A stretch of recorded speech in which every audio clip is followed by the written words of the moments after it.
In Brasilia, they're saying they've reached agreement and the protest is over. But Brasilia is a long way from here and most of the rest of Brazil. And these truck drivers, tens of thousands of them, either haven't received the message or don't plan to heed it. We are not only here for the truck drivers, but for all Brazilians who are suffering with the rises in electricity, water, gas, everything. Brazilians have to work just to survive. We are not members of any political party. We are the people who are suffering the most.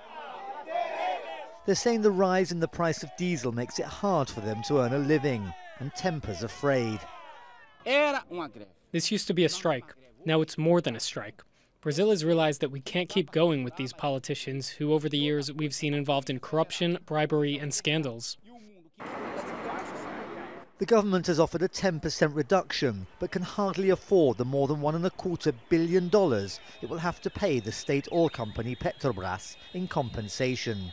What's taken many here by surprise is just how quickly a country as well developed as Brazil, with the 7th largest economy in the world, can be brought to its knees. With the economy fragile, a weak government can only offer temporary, partial solutions.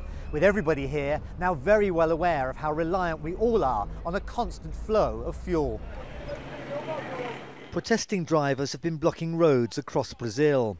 It means many gas stations have run out of fuel, while those that still have supplies attract lines of desperate motorists that can stretch for several kilometres. Not the economic recovery many experts said was happening. Brazil's economy is not weak. What's weak is the political movement in this country. We've had a former president arrested and now have a weak president in office. He has no leadership or charisma, and the increase in oil and gas prices has just added to the problems. Even if all of Brazil's truck drivers return to work immediately, it would still take several days for the country to return to normal.